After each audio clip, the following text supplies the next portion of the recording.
É possível que você tenha alguma noção do que se passa na Venezuela. Você provavelmente acredita que por lá existe um poder autocrático, onde o ditador impõe suas determinações por meio de militares ou da justiça devidamente aparelhada. Mas não é bem assim. E o que você vai ver agora mudará sua forma de enxergar as coisas. E se você assistir até o fim, provavelmente perceberá que um sistema muito semelhante começa a se instalar no Brasil. Na Venezuela, alguns grupos operam como proprietários de suas áreas. São os coletivos. A primeira função do coletivo é defender a Revolução Bolivariana, e para isso eles dispõem de todo tipo de armamento e equipamento necessário para atacar qualquer um que se oponha ao modelo, ou seja, para atacar os reacionários. Esses grupos impõem uma espécie de disciplina dentro de seus territórios. Eles têm um código de honra próprio. Muitos até se gabam de manter dentro de suas áreas um índice de criminalidade abaixo da média nacional, que por sinal são os piores do mundo, com 70 homicídios a cada 100 mil habitantes. Existem centenas de coletivos, todos eles armados, com rifles portáteis, granadas, e 2 deles, os Carapaicos e Tupamaros, receberam treinamento militar dos guerrilheiros das Farc colombiana. Além disso, eles têm relações estreitas com outras gangues paramilitares, como os Los Rastrojos, também da Colômbia, que lhes fornecem armas. Esse grupo colombiano vive em conflito com o Exército de Libertação Nacional da Colômbia, que já se faz presente em 10 estados venezuelanos. O conflito entre essas organizações é uma constante, a disputa por territórios, muito parecido com o que acontece no Brasil. O governo venezuelano sustenta esses grupos por meio de planos sociais, concede recursos para seus projetos culturais e são eles que cuidam da distribuição de alimentos, entre outras benesses, naquele ambiente de fome e miséria. Enquanto mantém a sua fachada social, esses grupos atuam no tráfico de drogas, roubos de automóveis e outras ações características do crime organizado. Quem começou tudo isso foi Hugo Chávez, que financiou e permitiu que esses grupos crescessem nos bairros pobres do país. Nicolás Maduro herdou esse sistema, e os grupos que não estão sob seu controle estão sob o controle de 2 figuras sombrias do regime: Diosdado Cabello, acusado de ser um barão do narcotráfico da América Latina, e Fred Bernal, atual chefe nacional dos comitês locais de abastecimento e produção. Desde 2014, esses grupos mantêm uma função de reprimir as mobilizações lado a lado com a polícia militar do chavismo. O número de assassinatos praticados por esses grupos é incalculável. Em entrevista ao New York Times, o criminologista Fermín Marmol Garcia disse que, se a revolução perder a presidência amanhã, os coletivos se tornarão imediatamente uma guerrilha urbana, ou seja, não tem retorno. Os coletivos mais conhecidos são o Movimento Revolucionário de Libertação Carapaica, que usam vestimentas militares e escondem o rosto, e o seu líder é o comandante Murat. Suas armas incluem M4, rifles FAL, e são considerados um dos 2 grupos mais perigosos. O segundo grupo mais perigoso é o La Pedrita, que nasceu em 1985 por Carlos Ramírez Valentim. São responsáveis por inúmeros homicídios. Outro grupo conhecido é os Los Tupamaros, é uma organização de tendência marxista-leninista que herdou o nome do grupo guerrilheiro uruguaio sob o lema Comuna ou Nada. Esse grupo é apontado como o principal repressor dos protestos de oposição ao regime de Maduro. Existe a Coordenadoria Simón Bolívar, que atua em Caracas e se autoproclama um dos coletivos fundadores do regime. O coletivo Alexis Vive é conhecido por suas ações armadas e recentemente atacou as instalações do maior sindicato empresarial do país. O último grupo é o Grande Polo Patriótico, criado em 2011 e formado por 28 conselhos setoriais, que possui 10.810 mini-coletivos. Como você pode perceber, o sistema de dominação do povo venezuelano não pode ser revertido por um sistema eleitoral simples ou pela queda de Maduro. A melhor definição do que aconteceu por lá foi feita por Lech Walesa. Segundo Walesa, fazer o socialismo é fácil. É como fazer uma sopa de peixe de um aquário. Basta aquecer a água, não precisa nem temperar, as plantas já estão lá dentro.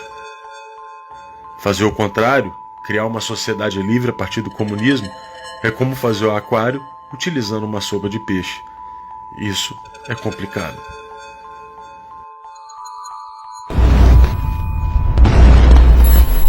E venha, isso é com isso que eu vou terminar, venha Bolsonaro, venha que nós vamos organizar a rapaziada da periferia e nós vamos ver quem é que vai resolver essa parada.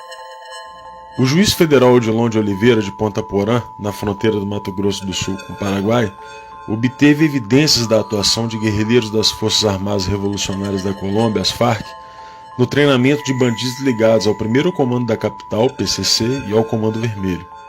Segundo as apurações de Oliveira, quadrilhas de narcotraficantes do Brasil são os principais clientes da América do Sul na compra de cocaína produzida pela facção colombiana. Eles treinam brasileiros lá para agir aqui.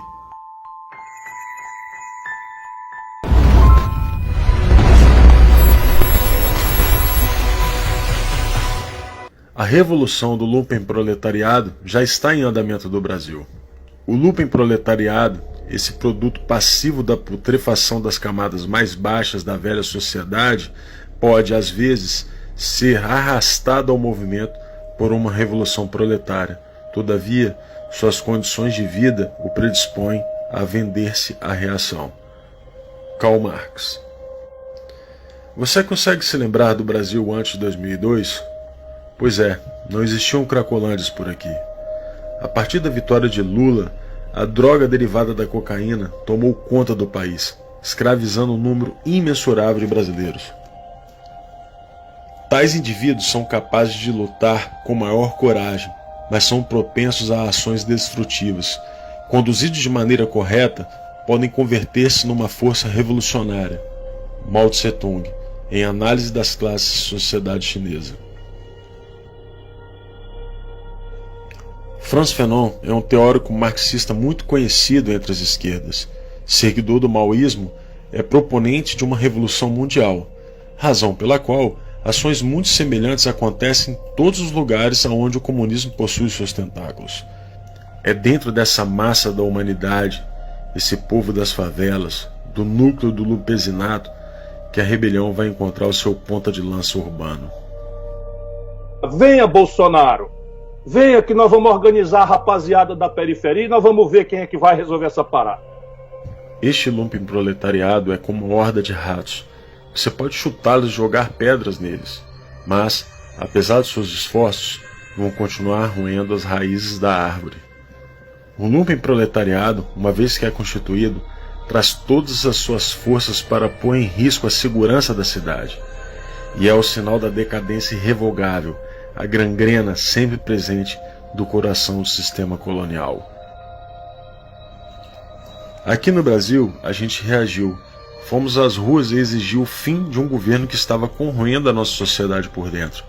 E conseguimos uma vitória singela, mesmo que os revolucionários tivessem tentado impedir de todas as formas. Acontece que a revolução lumpenproletariada estava em andamento por aqui, e não será fácil reconstruir um aquário a partir de uma sopa de peixe deixada pelo petismo. Você então se pergunta como podem haver banqueiros, artistas, intelectuais e membros da elite que não conseguem perceber esse tipo de situação e ainda assinam manifestos junto com Ciro Gomes, que, como já vimos, tem exata noção do que está acontecendo. E para isso, Karl Marx também tem uma explicação. A aristocracia financeira, tanto no modo de obter seus ganhos quanto no modo de desfrutar deles, nada mais é que o renascimento do lumpenproletariado nas camadas mais altas da sociedade burguesa. O lumpenproletariado não está limitado aos drogados, bandidos, famigerados da classe marginalizada. Estão nos poderes, nas corporações, na mídia e no judiciário. Veja que até as opiniões de alguns jornalistas conhecidos têm mudado, e isso acontece de acordo com a mudança de quem banca os seus contra-cheques. São as pércoras do jornalismo, ou os degenerados da informação. No judiciário, do mesmo modo, um número cada vez maior de criminosos é colocado nas ruas. Parte deles para alimentar a massa revolucionária, e outros vinculados justamente aos grupos que tratamos há pouco. Tudo isso é feito às claras. Não existe segredo. Preciso que a gente denuncie isto. Que a gente anteveja esse tipo de manobra. Porque não se pode fazer isso com o Supremo Tribunal Federal. Ah, agora eu vou dar mais desperto e vou conseguir a decisão do aborto. De preferência, na turma com 3 ministros. Aí a gente faz um 2-1. E deixa de fora desse seu mau sentimento. Você é uma pessoa horrível. Uma mistura do mal com atraso e pitadas de psicopatia. Isso não tem nada a ver com o que está sendo julgado. É um absurdo, Vossa Excelência, aqui fazer um comício cheio de ofensas, grosserias. Vossa Excelência não consegue articular um argumento, fica procurando. Já ofendeu a presidente, já ofendeu o ministro Fux, agora chegou a mim. A corrosão do Conselho de Justiça da nossa própria Carta Magna atende ao conceito de Revolução Lumpen. Afinal, a disciplina e os códigos de honra, como já vimos, terão que ser aplicadas por grupos criminosos ao fim da conclusão do processo revolucionário. Agora que você já sabe qual é a situação que nos encontramos, eu faço um pedido. Não desista do Brasil.